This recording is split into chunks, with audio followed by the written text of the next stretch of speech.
Hi everyone, this is Catherine Lanuzzo, part of the Artsy Addicts group, or the previous ASO.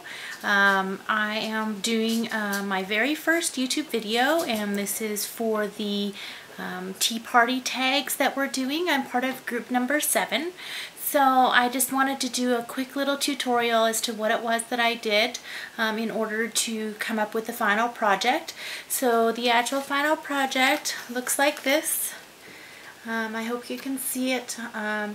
And I did a little bit of cutting with X-Acto knife. I did some flowers and misting. I used the Holtz Fragments and the ball and chain. I used the Maya Road trinket pins with the beads on the top, and I did use the Prima screens or the mask in order to give it a little bit more of a differentiation on the paper that I used. I did use the Webster's older line. I used the Wonderfall Learn Your ABCs line, and the only reason is because it had the main part of the tag, which is right here, and this is with the bird inside the teacup, and there's a little teapot here. And for me, tea party is like having friends over and sitting outside on the deck on a nice summer day and enjoying a nice hot cup of tea. So this is what I used for my inspiration. When I saw the paper, I pretty much knew that this is what I was going to use. I hope my dog is not in this video. So what I did was I cut it all out, and when I finished cutting it out, this is what the final product was. And this is got all the little holes in there that was not part of the paper. I cut them out because I like to have definition, and then I pop it up with pop-up dots. So what I would do first of all is I used part of that paper, and I die cut the tag with the Holtz Tag Die, and then I put the screen over top, and the screen that I used is the same one that Marian Smith had used for her dress form video that she did with the glitter, and that is the exact same masking that I used on this tag. And then I ended up masking it and then using the Tattered Angels crushed shells for the coloring, so that it gives a little bit of glimmer to the tag. And then I used the ribbon, and the ribbon I used, it's a little peachy and green in color, and I placed that across the bottom of my tag so that this way it would give it a little bit more dimension.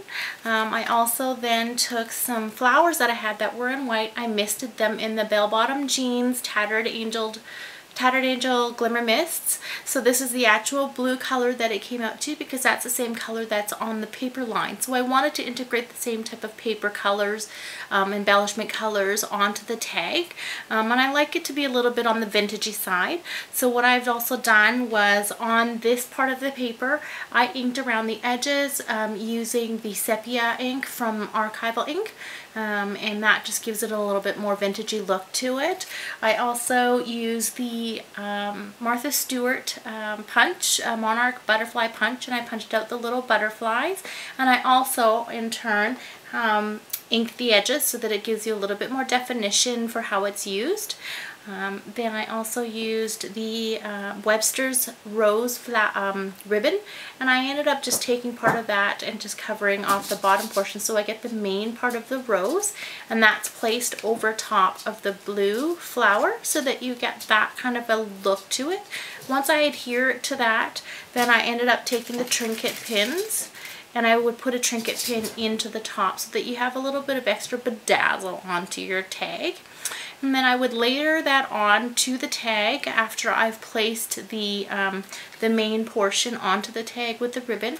I would put this on the other side, and the pin would be in here, and it would just go, whoops, it would go on an angle, and so you're going to notice that your tag is just a little bit off and there's more sticking out, and that's just because I like a little bit of dimension in my work, and I don't like everything to be just all uniform. That's just my little take on things.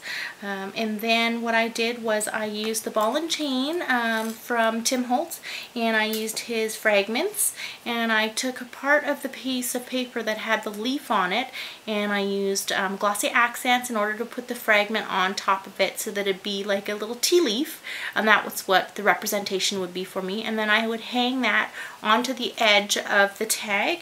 And I am also using this green and brown ribbon that I found at the local scrapbooking store. I can't remember who it was that made it, but I absolutely love this ribbon, and I just thought it was perfect for the paper.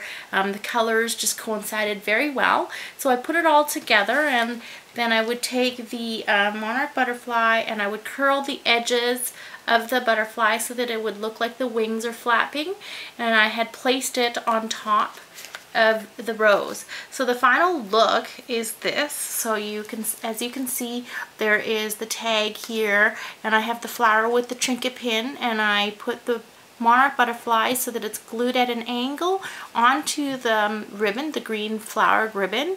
And then this is the fragment that I have on the ball and chain hanging off of your ribbon. So I hope you really like what I did. This is also part of group 7, so those of you that are part of my group, I hope you enjoy my tag, and thanks for watching. Bye.